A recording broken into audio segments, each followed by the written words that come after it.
Hello, je vous propose une vidéo à destination des élèves de terminale qui font l'option maths experte et donc qui sont sur le chapitre de la divisibilité et notamment sur le théorème de Gauss. Et donc je vais faire des rappels de cours et faire un exercice d'application. C'est un exercice typique que vous pouvez avoir en examen. Donc soyez attentifs, c'est parti. Donc nous, on cherche à déterminer l'ensemble des couples x, y, d'entiers relatifs x et y, tels que 5x plus 7y égale 4. Donc, qu'est-ce qu'il faut faire dans un premier temps? C'est déterminer une solution particulière. Évidemment, j'en ai une. Donc le couple 5-3 est une solution particulière. En effet, quand je fais 5 fois 5 plus 7 fois moins 3, c'est égal à 4. Donc, ensuite, je vais me dire soit le couple xy d'entiers relatifs. Si j'ai 5x plus 7y égale 4, j'ai aussi évidemment ce résultat-là que je viens de dire. Qu'est-ce que ça implique? Quand je vais faire la ligne 1 moins la ligne 2, qu'est-ce que j'aurai? 5 facteur de x moins 5 plus 7 facteur de y plus 3 égale 0. Ok. Donc, avec ça, qu'est-ce que ça va impliquer? Que j'ai 5 facteur de x moins 5 égale à moins 7 facteur de y plus 3. Donc, qu'est-ce que ça implique? Ici, évidemment, j'ai un produit d'entiers relatifs, donc ça c'est un entier relatif, et ici j'ai un produit d'entier relatif, donc ça c'est un produit en entier relatif. Ici, ça veut dire que, donc, ce que je peux dire, c'est que 7 divise 5 facteur de x moins 5.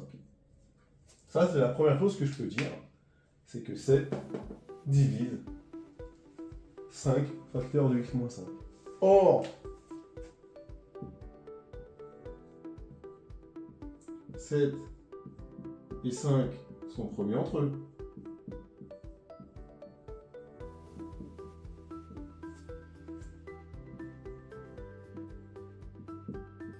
Donc, qu'est-ce que j'ai d'après le théorème de Gauss? Donc, d'après le théorème de Gauss, 7 divise x moins 5. D'accord? 7 divise, en gros, j'ai A qui divise B fois C, avec A qui est premier avec B, donc A divise C. Ça, c'est le théorème de Gauss. Et si 7 divise x moins 5, qu'est-ce que ça veut dire? C'est simplement dire que x moins 5 égale 7k avec k appartenant à z. Si x moins 5 égale 7k avec k appartenant à z, on peut simplement dire que x égale 7k plus 5. Mais rappelons-nous l'équation de départ. Alors, qu'est-ce que j'ai? Ça veut dire que j'ai 5 facteurs de 7k plus 5 plus 7y égale 4. Mais ça, qu'est-ce que ça implique? Évidemment,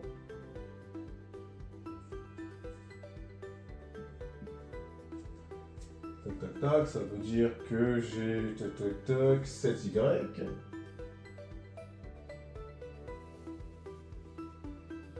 égale moins 21, évidemment,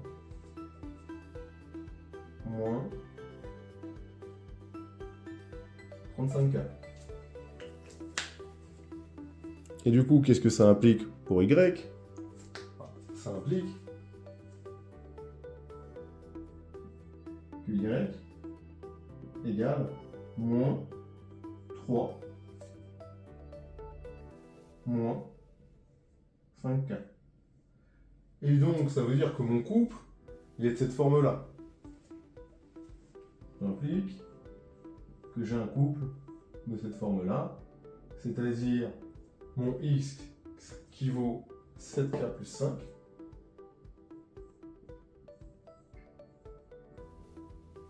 plus 5, et mon y qui vaut moins 3, moins 5k. Bon. Une fois qu'on a dit ça, on va voir ce que ça va donner. Comme j'ai raisonné un moment par implication, il faut que je vérifie que si je remplace x par 7k plus 5 et y par moins 3, moins 5k, que ça fasse bien 4. Donc on va faire la vérification. Donc je fais la vérification pour tout cas appartenant à z. 5 facteurs de 7k plus 5 plus 7 facteurs de moins 3k moins 5k, moins 3 moins 5k, je vais vérifier est-ce que c'est égal à 4. J'ai juste à développer. Donc ça me fait 35k plus 25 moins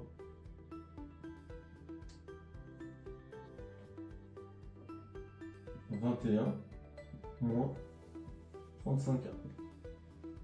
Évidemment, lui, il se simplifie avec lui. Et 25 moins 21, c'est égal à 4.